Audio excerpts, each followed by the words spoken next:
दोस्तों ऐसा लगता है हमारे मोदी जी और उनके चाणक्य जी मेरे चैनल को बड़े गौर से देखते हैं और मेरी वीडियोस को बहुत ही सीरियसली लेते हैं। आज ही मैंने आपको इस वीडियो में बताया था कि नरेंद्र मोदी और उनके चाणक्य ने जो एक शगुफा छोड़ दिया बिहार में कि विधायक तय करेंगे कि नीतीश कुमार सीएम बनेंगे कि नहीं बनेंगे, ये इनको 24 घंटे के अंदर इस पर यू टर्न लेना पड़ेगा। लेकिन दोस्तों मेरी वीडियो को लगता है चाणक्य जी ने कुछ ज्यादा ही सीरियसली ले लिया। 24 घंटे तो नहीं, नीतीश कुमार के सीएम बनाए जाने के कंफ्यूजन पर अमित शाह ने कुछ घंटों के अंदर ही आज ही पलटी मार ली है। कैसे राहुल गांधी ने नरेंद्र मोदी पर सीधे तू तड़ाक वाला हमला बोल दिया है और नरेंद्र मोदी से वो सवाल पूछ लिया है जिसका जवाब उनके पास ना था ना है और भविष्य में पता नहीं होगा कि नहीं होगा। लेकिन उससे पहले इस वक्त की सबसे अहम खबर दोस्तों, अमित शाह जो फुल कॉन्फिडेंस या फिर ये कह लें कि ओवर कॉन्फिडेंस में कुछ दिन पहले एक न्यूज चैनल को इंटरव्यू में बता रहे थे कि मैं कैसे तय करूंगा कि मुख्यमंत्री नीतीश कुमार बनेंगे कि नहीं बनेंगे, ये तो विधायक हैं, विधायक दल का नेता विधायक चुनते हैं और वो विधायक दल का नेता उसके बाद तय करता है कि सीएम कौन बनेगा। दोस्तों दिलचस्प देखिए, आज वही अमित शाह बताते हैं कि केंद्र में पीएम की कुर्सी और बिहार में सीएम की कुर्सी रिजर्व है, यहाँ कोई वैकेंसी नहीं है। सीएम या पीएम कोई भी सीट खाली नहीं है, यहाँ नीतीश कुमार जी है, वहां मोदी जी। वाह क्या सीन है। मतलब अमित शाह ने तो पलटी मारने में खुद अपनी पार्टी के बड़े बड़े नेताओं को पीछे छोड़ दिया है। नीतीश कुमार भी सोच रहे होंगे कि इतनी जल्दी तो मैंने भी कभी पलटी नहीं मारी। मतलब अमित शाह जो कि इतने बड़े चाणक्य नीति के जानकार हैं और दुनिया नमान का पॉलिटिकल मैनेजमेंट उनको आता है, ऐसी भी क्या बात हो गई? अमित शाह को अपने बयान से पलटी मारनी पड़ गई। अमित शाह तो बोल रहे थे कि विधायक चुनते हैं मुख्यमंत्री, तो अब कैसे मुख्यमंत्री की कुर्सी पर चुनाव से पहले नीतीश कुमार को बिठा रहे हैं, वो भी तब। अब को संयोग कहें अप्रयोग कि इधर अमित शाह नीतीश कुमार को सीएम बनाए जाने को लेकर उनकी ताजपोशी करवा रहे हैं चुनाव से पहले ही, वहीं दूसरी ओर राहुल गांधी की हो गई है चुनाव में एंट्री और राहुल गांधी ने बहुत ही आक्रामक तरीके से न केवल नीतीश कुमार को बल्कि नरेंद्र मोदी को गजब तरीके से धोया है। राहुल गांधी का यह अवतार देखकर मुझे 2024 के चुनाव के लोकसभा चुनाव के बाद वाले राहुल गांधी एक बार फिर से याद हो गए। तो राहुल गांधी ने आज बिहार में 2 रैलियों को संबोधित किया और इन रैलियों में राहुल गांधी सीधा मोदी से तू तड़ाक कर एक सवाल पूछने लगे कि ऐसे भी क्या बात है कि मोदी अंबानी की शादी में जाते हैं लेकिन मैं नहीं जाता। मैं आपसे पूछना चाहता हूं, अंबानी की शादी हुई? देखिए आपने देखी ना, नरेंद्र मोदी गया था, राहुल गांधी गया क्यों नहीं? राहुल गांधी क्यों नहीं गया, नरेंद्र मोदी क्यों गया? बात आप समझिए, नरेंद्र मोदी जी उनका औजार है। आप मत सोचिए कि नरेंद्र मोदी जी आपके चुने हुए प्रधानमंत्री हैं, नहीं, नरेंद्र मोदी जी अंबानी अदानी के औजार हैं। दोस्तों इससे पूर्व में भी राहुल गांधी वोटर अधिकार यात्रा के दौरान नरेंद्र मोदी के लिए तू तड़ाक के शब्दों का इस्तेमाल कर चुके हैं, आपको याद होगा। तब उनकी बड़ी आलोचना हुई थी, लेकिन उसके बावजूद भी उन्होंने इस तरह के भाषण दिए थे क्योंकि दोस्तों राजनीतिक जानकारों ने कहा था कि ये एक तरीका है राहुल गांधी का लोगों के बीच अपनी बात पहुंचाने का। इससे ये लोगों की भाषा है, लोगों के बीच लोगों की तरह बोलना। अब मैं ये नहीं कह रही कि राहुल गांधी की ये भाषा ठीक है कि नहीं है, मैं ये भी नहीं कह रही कि पीएम के लिए तू तड़ाक जैसे शब्दों का इस्तेमाल होना चाहिए, बिल्कुल नहीं होना चाहिए। लेकिन राहुल गांधी ने जो बात बोली है दोस्तों, इंपॉर्टेंट ये है कि उस बात का जवाब नरेंद्र मोदी देंगे क्या।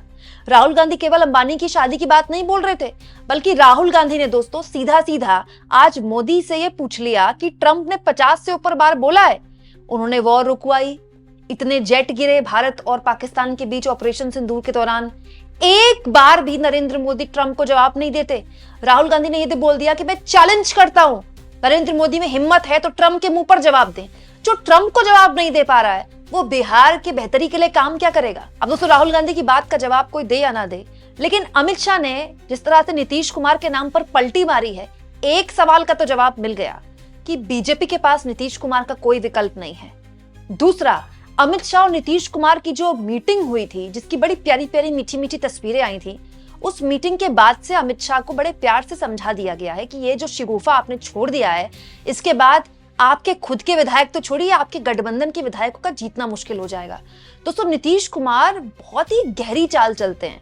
जो भी ये सोचता है कि नीतीश कुमार हल्के पड़ गए हैं, नीतीश कुमार फैसले नहीं ले पा रहे हैं, ये जीता जागता प्रमाण है उनके लिए। नीतीश कुमार ने खुद पर इस तरह की हल्की बयानबाजी का कोई जवाब नहीं दिया। आखिरकार अमित शाह को पलटी मारनी पड़ी बीच चुनाव में। ये बताता है कि अमित शाह का बिहार को लेकर जो राजनीति की समझ है वो बहुत हल्की है। ये भी बताता है दोस्तों कि ये बहुत कम होता है कि जब बीजेपी को पलटियां मारनी पड़े बीच चुनाव में। और ये भी बताता है दोस्तों कि ये एक ऐसा चुनाव है जिसमें लगातार परसेप्शन गढ़ रहा है विपक्ष, कॉपी कर रहा है एनडीए।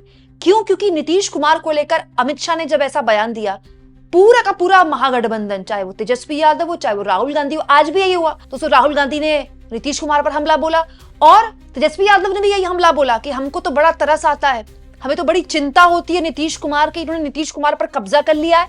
कुछ अधिकारी और अमित शाह नीतीश कुमार को चला रहे हैं और बिहार, गुजराती नहीं चलाएंगे, बाहर के लोग नहीं चलाएंगे, बिहार को बिहार का ही आदमी चलाएगा।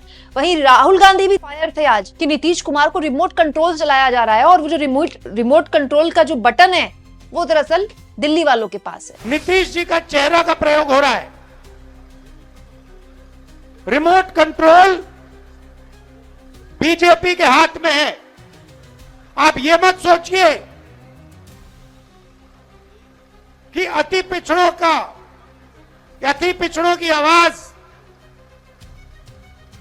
उधर सुनाई देती है। 3-4 लोग कंट्रोल करते हैं, बीजेपी कंट्रोल करती है, उनके हाथ में रिमोट कंट्रोलर है और उनको सामाजिक न्याय से कोई लेना देना नहीं है। और दोस्तों ये एक जैसी चिंता है, अगर बीजेपी के वोटर के पास पहुंच गई तो बीजेपी का वोटर तो इसमें खुश होगा क्योंकि वो तो चाहता है बीजेपी का कोई सवर्ण सीएम बने। लेकिन नीतीश कुमार का वोटर बीजेपी को वोट करेगा, फिर नीतीश कुमार का वोटर नीतीश कुमार को वोट करेगा कि तो सीएम बनेंगे नहीं बनेंगे। नीतीश कुमार का वोटर फिर चिराग पासवान को क्यों वोट करेगा, फिर नीतीश कुमार का वोटर उपेंद्र कुशवाहा को वोट क्यों करेगा, फिर वो मांझी को वोट क्यों करेगा। मतलब जिस ब्रांड नीतीश कुमार को एनडीए को आगे प्रोजेक्ट करना चाहिए था, उस ब्रांड को एक एसेट के तौर पर ना रख के अमित शाह ने उसका, मतलब आप कह लीजिए उसकी परखच्चे खुद उड़ा दिए। और जब विपक्ष ने इसको पकड़ लिया तो अमित शाह को यू टर्न लेना पड़ रहा है। ये अपने आप में बताता है दोस्तों कि बिहार की राजनीति की पाठशाला में अभी जो अमित शाह और नरेंद्र मोदी हैं, नौसिखिए ही हैं। अभी तो देखते जाइए दोस्तों, अभी तो चुनाव शुरू हुआ है, अभी तो चुनाव पूरे शबाब तक पहुंचा नहीं है। आगे आते आते कितनी पलटियां लेनी पड़ेंगी। क्यों? क्योंकि आज तेजस्वी यादव ने एक बहुत बड़ा दाव चला है। जो दोस्तों जो 10,000 रुपए बांटे गए हैं एनडीए सरकार द्वारा, उस पर तेजस्वी यादव ने आज दोनों रैलियों में एक बात बोली राहुल गांधी के साथ कि जो 10,000 रुपए दिए गए ना, ये ऋण है, ये कर्ज है, ये वापस मांगेंगे और सूद समेत वापस मांगेंगे। आप सोचिए बिहार में जितनी गरीबी है, उतनी गरीबी में गरीब महिला के घर में अगर कहा जाए कि इसका इंटरेस्ट भी दो, हालांकि वो नहीं मांगेगी सरकार, लेकिन अगर ये डर पैदा हो गया और जमीन तक ये मैसेज चला गया तो बीजेपी को लेने के देने पड़ जाएंगे। पूरे चुनाव में बीजेपी यही बोलती रह जाएगी, नहीं हम वापस नहीं मांगेंगे, नहीं हम वापस नहीं मांगे।